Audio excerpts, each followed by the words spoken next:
One of the things we like to do on The Source from time to time is catch up with some of our former volunteers who have gone on to maybe bigger and better things, more important things. Aaron Bronsteter, welcome to the program. Thank you, Mike. Thanks for having me. Appreciate it. Now, you go back to your days here as a volunteer with, back then, Cogeco, now YourTV. You did play-by-play for Brock women's basketball. What was that like, and how was that as far as building up your skills to get to the point where you are now an MMA reporter with TSN? Well, when I went to university, I always wanted to do something in communications, media, and my mom wanted me to get into business. So I took business communications at Brock so I could kind of merge both of those worlds. But when I went to Brock, I really wanted to get as involved in media as possible. So I worked at CFBU, which is the radio station there. I volunteered, had a show. I also became the music director there. And then I was working at the Brock Press covering basketball. And I don't know if I have the story correct because it was so many years ago. It would have been probably 2001, 2002. So we're talking 18 years ago. But I remember I was there covering the game for the Brock Press. And I imagine that the play-by-play person for the women's basketball team didn't show up that day. Or was running late, or it was winter and they were stuck in traffic. I can't remember the reason. And I think it was Darren was walking around and said, is anybody able to call this basketball game or want to call this basketball game? And I said, yeah, sure. For most people, that's like saying, hey, do you want to get up in front of a big room and do public speaking? But for me, it was like, hey, do you want to try a cheesecake? I just wanted to get my feet wet and do whatever I could to get experience. I think because I did Darren a solid, he kept me on as a volunteer, and I kept calling basketball games from there. So that was a lot of fun. I got to call some men's games as well. The biggest memory that I have was calling a men's basketball game between the Brock Badgers and the then NCAA champion Florida Gators, who had come to town. My fondest memory in terms of doing play-by-play for any event. I still talk about it to this day. So that was a lot of fun and a great opportunity. Did you follow a lot of basketball play-by-play people and sort of model yourself after them? I watched a lot of basketball. I was obsessed with basketball at that time. But there was never really anybody who did play-by-play where I was like, I really need to model myself over them. There were a lot of, play-by-play announcers that I admired. Marv Albert, for example, is one that really stands out. The partnership of Marv Albert and Bill Walton back in the day, that was my team. I used to love that broadcast team. But I never really looked at any particular broadcaster and tried to model myself after them. Probably the biggest influence on me was Howard Stern at the time. I was really into radio. I really enjoyed his interview style.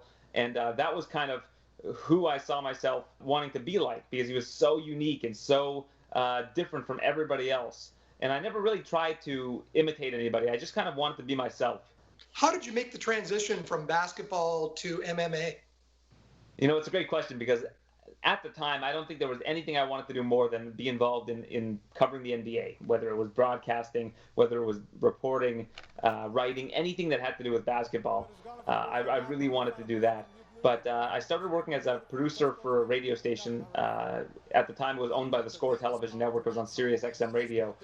And that's how that was my first full-time job in media, was as a late-night radio producer. And the host was really into mixed martial arts at the time. And it was a sport that was still very new. It still is very new at the time. When you can compare it to other major sports, it's still such a young sport. Once I started to cover the sport, I just really fell in love with it and kept getting more and more involved with it. And then TSN got the rights to the UFC, and I really worked hard to get on board and be the person that they went to for UFC coverage.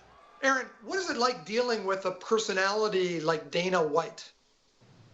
Dana is my absolute favorite interview subject because he's such a challenge. I've watched and listened to interviews with Dana for years and years and years prior to interviewing him myself.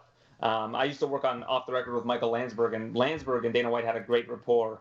So getting to watch different interviews with him, I've learned a lot about his traits and his quirks, when to ask a question, when to ask a follow-up, when to not ask a follow-up and just kind of walk away from the question. But my mantra is very easy when it comes to interviewing, and it's the most simple formula for doing an interview.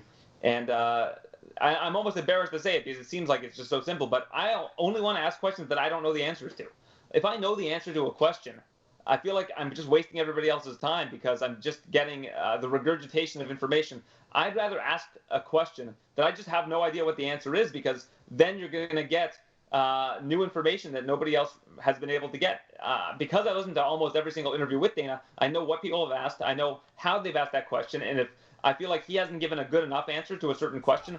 I'll tailor that question so that I can get the answer that I'm looking for. How do you feel about UFC continuing their all of their competitions during the pandemic and flying out to Abu Dhabi to do this stuff on the island during this time? You know what? They're so uniquely suited to continue to hold events.